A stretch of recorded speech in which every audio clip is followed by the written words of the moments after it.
Welcome to the DeFi Academy from Ethereum to TON Basic course.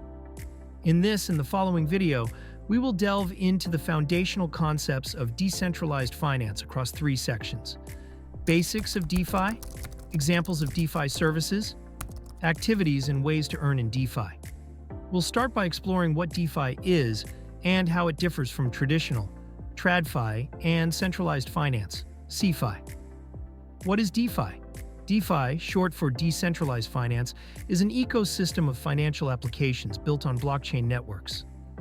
Its primary goal is to create an open and transparent financial ecosystem accessible to everyone without central management. To better understand DeFi, let's compare it with TRADFI.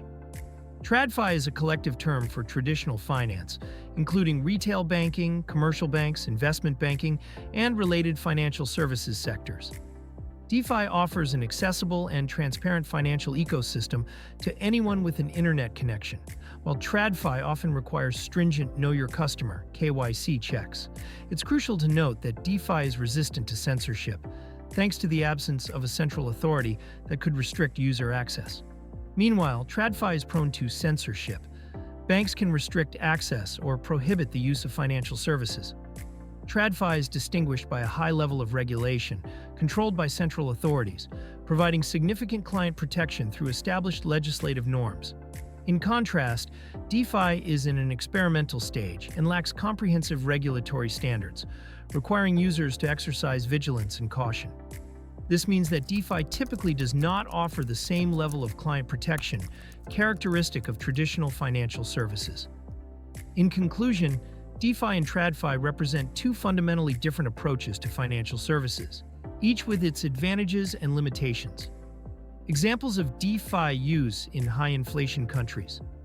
For instance, in countries like Turkey and Argentina, where inflation is a serious issue, people actively use DeFi to protect their assets from the devaluation of the national currency. By investing in stablecoins or providing loans on DeFi platforms, they can preserve their savings and even earn profits amid economic instability. What is CeFi in the context of the cryptocurrency industry? CeFi, or centralized finance, specifically refers to financial services provided through centralized cryptocurrency exchanges. Unlike DeFi, where there is no central participant, and the focus is on users owning their private keys, fully holding their funds, and interacting with smart contracts, CeFi takes a different path. Centralized exchanges in CeFi act as custodians, and users generally do not own their private keys, trusting the exchange to secure their assets and provide access to a variety of financial services. In the cryptocurrency industry, DeFi and CeFi play different roles, each offering unique advantages and limitations. CeFi attracts regular users with its user-friendly interface and low technical requirements, offering convenience and access to a full range of services, making it suitable for both beginners and experienced traders. Thanks to deep liquidity, CeFi platforms support active trading and offer services for exchanging fiat money for cryptocurrency and vice versa. Notably, since CeFi platforms hold user funds, they can facilitate account recovery in case of lost passwords or incorrect transactions. Conversely, DeFi requires a higher level of technical expertise. Users have control over their private keys, granting them full autonomy, but also responsibility. This means that if private keys are lost, funds are sent to the wrong address, or there are hacks in DeFi services, there is usually no recourse. DeFi is an experimental and risky space, requiring users to navigate cautiously to protect their assets.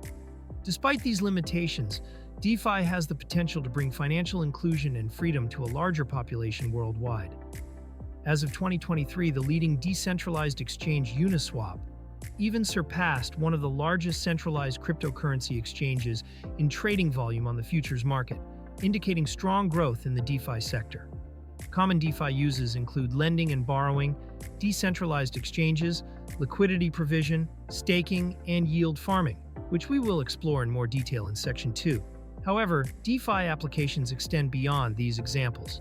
Decentralized banking services, including mortgages and insurance, have the potential to eliminate intermediaries and significantly reduce costs. Moreover, the DeFi ecosystem continues to explore numerous use cases, reflecting its ongoing innovative development in this exciting field. Access to DeFi services is relatively straightforward. You only need a cryptocurrency wallet and some cryptocurrency assets. There are many wallet options, including browser extensions such as MetaMask, mobile wallets like Trust Wallet in EVM networks like Ethereum. When using DeFi services, it's important to remember that depending on the blockchain you choose, different types of cryptocurrencies may be required to pay transaction fees. For example, operations on Binance Smart Chain will require BNB, Ethereum operations will need Ether, and in the TON network, TON coin.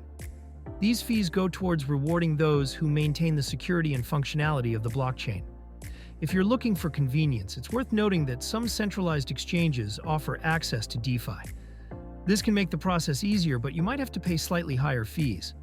Interestingly, thanks to some blockchains with low fees, DeFi protocols can successfully compete with traditional financial services. In our next section, we will delve deeper into the history of the DeFi sector's development to better understand how it has evolved to the present day. Subscribe to our social networks to learn more about the incredible world of blockchain. Thanks for watching and see you in the following videos.